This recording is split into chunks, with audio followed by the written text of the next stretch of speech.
పెళ్లైన తర్వాత భార్యాభర్తలు ఎప్పుడెప్పుడు తల్లిదండ్రులమవుదామా అని ఎదురు చూస్తూ ఉంటారు. అయితే లైఫ్ స్టైల్, హెల్త్ ఇష్యూస్ వల్ల భార్యలోనో భర్తలోనో లోపం ఉండి వారు తల్లిదండ్రులు కాలేకపోతున్నారు. అయితే ఎలా అయినా సరే పేరెంట్స్ అవ్వాలి అనే ఉద్దేశంతో ఐవీఎఫ్కి కానీ సరోగస్కి కానీ వెళ్తున్నారు. కానీ ఇటీవలి కాలంలో చూస్తున్నాము వాటిలో కూడా అనేక రకాల అక్రమాలు జరుగుతున్నాయి. వాటిలలో కూడా చాలా లోపాలు బయటపడుతున్నాయి. అయితే చాలా మంది తల్లిదండ్రుల్లో ఇప్పుడు ఒక సందేహము, భయం కూడా ఏర్పడింది. ఐవీఎఫ్కి కానీ సరోగసీ కానీ వెళ్ళాలంటే ఎలా వెళ్ళాలి, ఈ సెంటర్స్ని ఏ విధంగా నమ్మాలి, ఈ ప్రొసీజర్ అంతా కూడా ఏ విధంగా ఉంటుంది అనేటువంటి సందేహాలు కూడా తలెత్తుతున్నాయి. ఇందుకు సంబంధించి మనతో మాట్లాడడానికి Fertilica IVF centre gynaecologist doctor Sumaina Reddy గారు ఉన్నారు. మిగతా విషయాలను ఆవిడ మాటల్లోనే అడిగి తెలుసుకుందాము. నమస్తే మ్యామ్. మ్యామ్, చూస్తున్నాము రీసెంట్ టైమ్స్లో చాలామంది అంటే పేరెంట్స్ అవ్వాలి అనుకుంటున్నారు కానీ ఏదో ఒక ఇష్యూ వల్ల అవ్వలేకపోతున్నారు. సో వాళ్ళకున్న సొల్యూషన్ ఏంటి, ఐవీఎఫ్ కానీ సరోగసీ కానీ చూస్తున్నాము రీసెంట్గా ఇష్యూస్ బయటకు వస్తున్నాయి. వాటిల్లో కూడా చాలా రకాల అక్రమాలు అనేవి జరుగుతున్నాయి. అంటే బేబీ తమ దగ్గరికి వచ్చిన తర్వాత తమది కాదు అని చెప్పి తెలుస్తోంది. అంటే ఎందుకు ఇలా జరుగుతుంది అంటారు? సో ఇవాళ మనం చూస్తున్న ఈ ఇష్యూ చాలా గంభీరమైనది అండ్ చాలా బాధాకరమైనది. ఎందుకంటే వాళ్ళు ఎంతో ఆశతో ట్రీట్మెంట్ చేయించుకొని ఫైనల్లీ బేబీని చేతిలో తీసుకున్న తర్వాత ఆ బేబీ వాళ్ళది కాదు అంటే దాంట్లో ఎంతో బాధ అండ్ చాలా సాడ్గా కూడా ఉంటారు. అండ్ ఫైనలీ లేటర్ ఆ బేబీ ఫ్యూచర్ ఎట్లాంటిది, బేబీని ఎవరు చూస్తారు అనే ఎథికల్ క్వశ్చన్స్ కూడా అరైజ్ అవుతూ ఉంటాయి. ఈ రోజుల్లో ఇటువంటి సిచ్యుయేషన్ రావడానికి మెనీ రీజన్స్ ఉన్నాయి. ముఖ్యంగా పెరుగుతున్న ఏజ్ అండ్ లేట్ మ్యారేజెస్, ఇవాళ రోజుల్లో మనం తీసుకుంటున్న ఆహారం, పొల్యూషన్, తగ్గుతున్న sperm count, PCOS and endometriosis, ఇటువంటి రీజన్స్ అన్నిటి వల్ల కూడా ఫర్టిలిటీ అనేది తగ్గుతోంది. అటువంటి సిచ్యుయేషన్స్ ఉన్నప్పుడు మనం అసలు ఎప్పుడు ఫర్టిలిటీ డాక్టర్స్ దగ్గరికి వెళ్ళాలి, ఎట్లాంటి ట్రీట్మెంట్స్ తీసుకోవాలి అనే దాని గురించి మనం చర్చించుకోవాలి. ముఖ్యంగా పెళ్ళయి 1 సంవత్సరం పాటు భార్యాభర్త ఇద్దరు పిల్లల కోసం ట్రై చేసిన తర్వాత కూడా ఒకవేళ పిల్లలు కలగట్లేదు అన్నప్పుడు మీరు తప్పకుండా ఒక మంచి ఫర్టిలిటీ సెంటర్కి వెళ్ళాలి. ఇందులో మనం తెలుసుకోవాల్సింది ఏంటి అంటే ఈ రోజుల్లో ఎన్నో ఫర్టిలిటీ సెంటర్స్ ఓపెన్ అవుతూ ఉన్నాయి. ఇందులో ప్రాపర్గా పర్మిషన్స్ ఉండి అండ్ రూల్స్ అండ్ రెగ్యులేషన్స్ని ఫాలో అవుతున్న సెంటర్స్కి వెళ్ళడం ఎంతో ముఖ్యం. ఇక్కడ ఫస్ట్ వెళ్ళిన తర్వాత భార్యాభర్తకి టెస్ట్లు చేసి అసలు ప్రాబ్లం ఎక్కడ ఉంది అనేది మనకు తెలుస్తుంది. దాని తర్వాత ట్రీట్మెంట్ ఆప్షన్స్ ఏమున్నాయి అనే దాని గురించి డాక్టర్తో డీటెయిల్డ్గా మాట్లాడాలి. అండ్ ఇందులో మనం గుర్తుంచుకోవాల్సింది ఏంటి అంటే ఏ మెడికల్ ట్రీట్మెంట్లో అయినా కానివ్వండి, పుట్టుకకు చావుకి ఎవరు గ్యారెంటీ ఇవ్వలేరు. సో రియలిస్టిక్గా మనకు అవుట్కమ్స్ ఎట్లా ఉంటాయి, సక్సెస్ రేట్స్ ఎట్లా ఉంటాయి అనేది మనం ఓపెన్గా డాక్టర్స్తో డిస్కస్ చేయాలి. సో డాక్టర్స్ కూడా రియలిస్టిక్గా, ట్రాన్స్పరెంట్గా, ఎథికల్గా పేషెంట్స్కి వాళ్ళ అవుట్కమ్స్ గురించి ఎక్స్ప్లెయిన్ చేయాలి. అట్లాగే పేషెంట్స్ కూడా వారు సరైన రీసెర్చ్ చేసుకొని వాళ్ళ కండిషన్ని యాక్సెప్ట్ కూడా చేయాలి. చాలాసార్లు మన పేషెంట్స్ కూడా డాక్టర్స్ని ప్రెషరైజ్ చేస్తూ ఉంటారు ఎట్లయినా సక్సెస్ రేట్ కావాలి అని. కానీ నిజానికి అది పాసిబుల్ కాదు. సో ప్రాపర్ సక్సెస్ రేట్స్ని మనం ముందరే డిస్కస్ చేసినట్టయితే ఇట్లా చెప్పకుండా డోనర్ గ్యామెట్స్ని వాడాల్సిన అవసరం ఉండదు. సో ఇవన్నీ మనం దృష్టిలో పెట్టుకొని ప్రాపర్ సెంటర్కి, ప్రాపర్ డాక్టర్ని కలవడం ఎంతో ముఖ్యం. సో ఐవీఎఫ్ గురించి, సరోగసీ గురించి ఒక్కసారి చెప్పండి మ్యామ్. అంటే ఐవీఎఫ్ అనేది ఏ విధంగా ఉంటుంది, సరోగసీ అనేది ఏ విధంగా ఉంటుంది అనేది? ఐవీఎఫ్ అండ్ సరోగసీ రెండు కంప్లీట్ డిఫరెంట్ ట్రీట్మెంట్స్ అండి. ఐవీఎఫ్ అనేది ఒకవేళ ఒక జంటకి ఫర్ సమ్ రీజన్ న్యాచురల్గా పిల్లలు పుట్టట్లేదు, లైక్ ఆడవారిలో ట్యూబ్స్ బ్లాక్ ఉండొచ్చు, సివియర్ పాలిసిస్టిక్ ఓవరీస్ ఉండొచ్చు, IUI treatments multiple times fail అయి ఉండొచ్చు, లేదా మగవారిలో స్పర్మ్ కౌంట్ చాలా తక్కువ ఉండొచ్చు. ఇటువంటి సిచ్యుయేషన్స్లో ఐవీఎఫ్ ట్రీట్మెంట్ చేస్తారు. ఐవీఎఫ్ అంటే ఇన్విట్రో ఫర్టిలైజేషన్. మన ఇద్దరు భార్యాభర్తకి ఇన్వెస్టిగేషన్స్ చేసిన తర్వాత పీరియడ్ వచ్చిన 2వ రోజు నుంచి భార్యకు సుమారు 10 రోజుల పాటు ఇంజెక్షన్స్ ఆర్ హార్మోన్స్ ఇస్తారు గుడ్లు అనేవి పెంచడానికి. ఇవి అన్నీ పెరిగి కరెక్ట్ మెచ్యూర్ సైజ్కి వచ్చిన తర్వాత 12వ రోజు మత్తిచ్చి చిన్న సూది ద్వారా ఈ గుడ్లను బయటికి తీస్తాము. బయట ల్యాబొరేటరీలో ఒక్కొక్క గుడ్డుకి భర్త యొక్క వీర్యకణాన్ని డాక్టరే ఇంజెక్ట్ చేసి ఎంబ్రియో అంటే చిన్న బేబీ ల్యాబ్లో తయారవుతుంది. దీన్ని తర్వాత తల్లి యొక్క గర్భసంచిలో పెట్టి ప్రెగ్నెన్సీ ప్లాన్ చేస్తాము. ప్రపంచవ్యాప్తంగా ఎంత సైంటిఫిక్ డెవలప్మెంట్ అయినప్పటికీ ఈ రోజుకి కూడా ఐవీఎఫ్ సక్సెస్ రేట్స్ 40 to 50% మధ్యలో ఉంటాయి. ఇది అందరూ యాక్సెప్ట్ చేయాల్సిన నిజం. అలా కాకుండా కేవలం ఐవీఎఫ్ ద్వారా 100% సక్సెస్ అవుతుంది అని డాక్టర్స్ చెప్పకూడదు, పేషెంట్స్ కూడా నమ్మకూడదు. ఇది ఐవీఎఫ్ ట్రీట్మెంట్. అదే సరోగసీ అనేది ఫర్ సమ్ రీజన్ స్త్రీ యొక్క గర్భసంచి సరిగ్గా లేదు, మల్టిపుల్ మిస్క్యారేజెస్ లేదా అబార్షన్స్ అవుతూ ఉన్నాయి, లేదా గర్భసంచి లోపలి పొర సరిగ్గా లేదు అన్నప్పుడు ఈ ఎంబ్రియో లేదా చిన్న బేబీని ఇంకొకరి గర్భసంచిలో పెట్టి 9 నెలల పాటు పెంచడాన్ని సరోగసీ అంటారు. సో ఇవాళ ఇండియన్ గవర్నమెంట్ ప్రకారము ఐవీఎఫ్కి సరోగసీకి కొన్ని స్ట్రిక్ట్ రూల్స్ ఉన్నాయి. సో మీరు ఫర్టిలిటీ ట్రీట్మెంట్కి వెళ్ళే ముందర ఈ రూల్స్ గురించి కూడా డాక్టర్తో డిస్కస్ చేయడం ఎంతో అవసరం. సో రూల్స్ అనేవి ఏ విధంగా ఉంటాయి మ్యామ్? అంటే ఇటు సరోగసీలో అయినా సరే లేదంటే ఐవీఎఫ్లో అయినా సరే ఎట్లాంటి రూల్స్ ఉంటాయి? సో ఒకప్పటి వరకు మన కంట్రీలో ఐవీఎఫ్ అండ్ సరోగసీకి ఎటువంటి రూల్స్ ఉండేవి కాదు.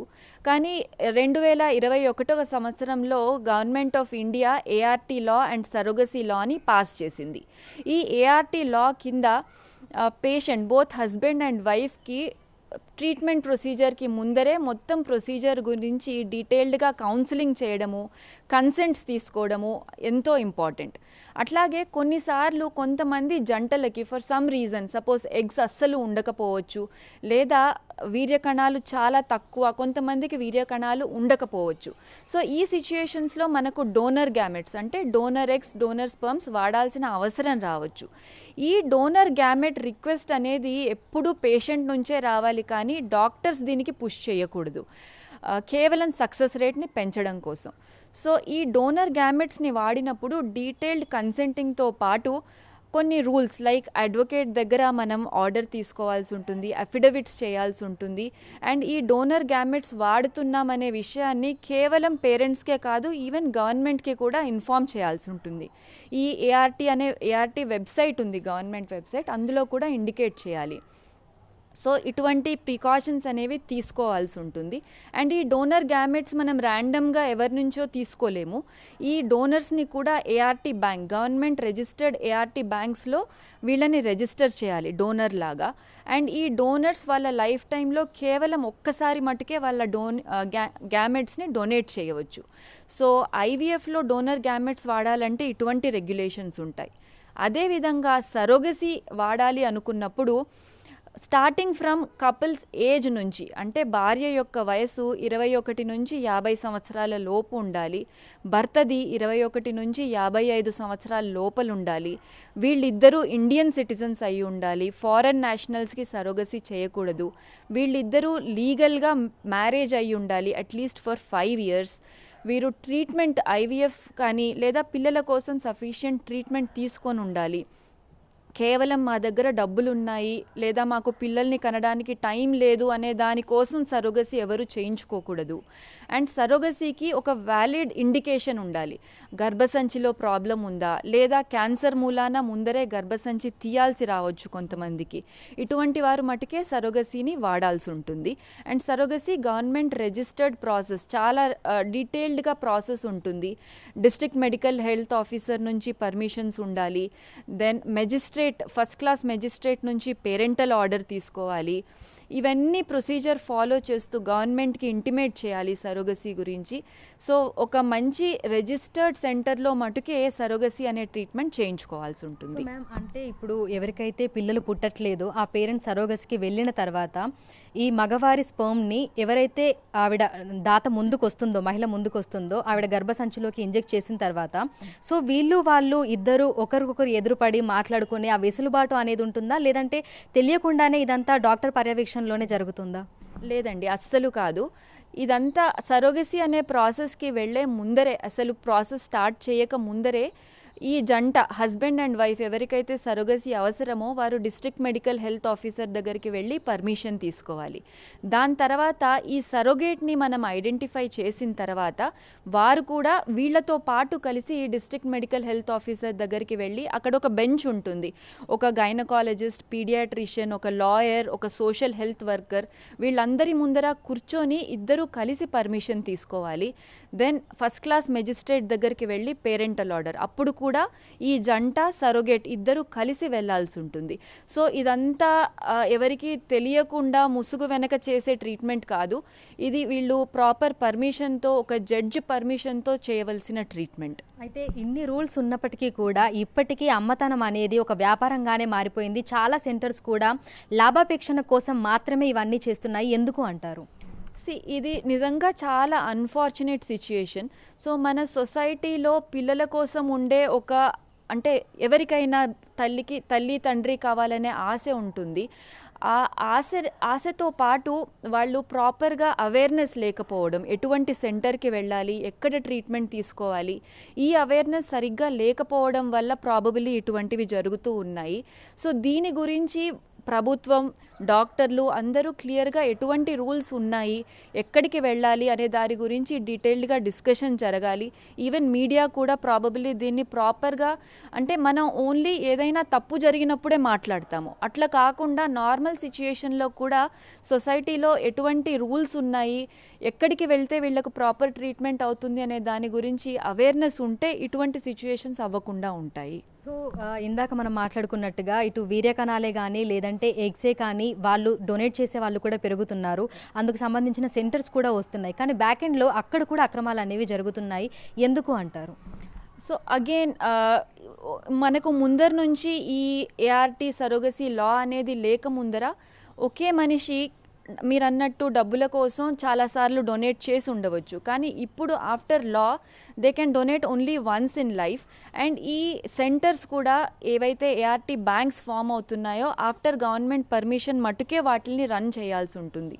సో ఇటువంటి లాస్ అన్నీ ఉన్నప్పుడు దాన్ని ఇంప్లిమెంట్ చేయడానికి కూడా strict regulation and frequent checkings అనేవి జరుగుతూ ఉండాలి. సో అది కాకుండా కేవలం డబ్బుల కోసం ఎప్పుడైతే ట్రీట్మెంట్ చేస్తామో అప్పుడు ఇటువంటి లోపాలు మన సొసైటీలో ఫ్రీక్వెంట్గా బయటకు వస్తూ ఉంటాయి. సో ఇటువంటి ట్రీట్మెంట్స్ ఐవీఎఫ్, సరోగసీ అనేవి చాలా డెలికేట్ ట్రీట్మెంట్స్.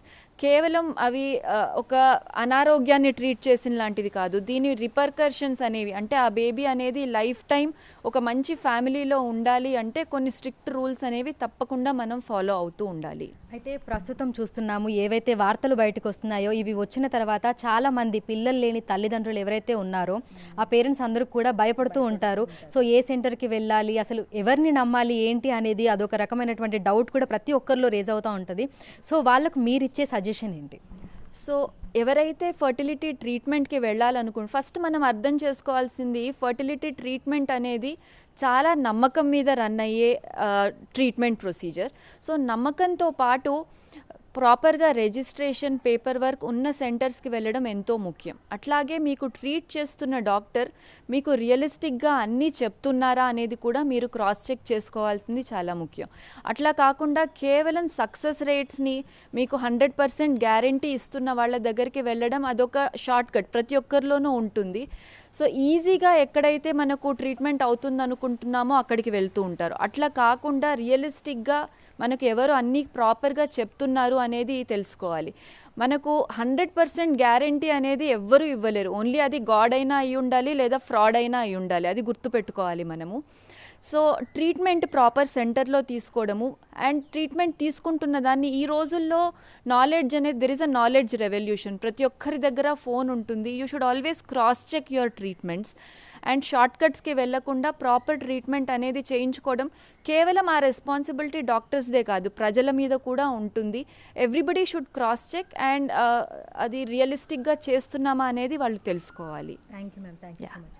సో విన్నారు కదా, ఐవీఎఫ్ అదేవిధంగా సరోగసి. సో ఇవి ఏ విధంగా ఉంటాయి, అదేవిధంగా ట్రీట్మెంట్ ఎలా ఉంటుంది, ఎలాంటి సెంటర్లను నమ్మాలి ఏంటి అనేది కూడా ఎంతో బాగా వివరించారు. సో ఎవరికైతే డౌట్స్ ఉన్నాయో వారందరికీ కూడా ఒక క్లారిటీ వచ్చే విధంగా ప్రతి ఒక్క అంశాన్ని కూడా చెప్పడం జరిగింది. సో ఎవరైతే కపుల్స్ ఎవరైతే భార్యాభర్తలు ఉన్నారో వాళ్ళు తల్లిదండ్రులు అవ్వాలి అనుకుంటే ఐవీఎఫ్ సెంటర్లకు కానీ సరోగసికి కానీ వెళ్లే ముందు 1కి 2 సార్లు క్రాస్ చెక్ చేసుకోవాల్సినటువంటి అవసరం ఎంతైనా ఉంది అనేది కూడా గైనకాలజిస్ట్ చెప్తున్నటువంటి మాట.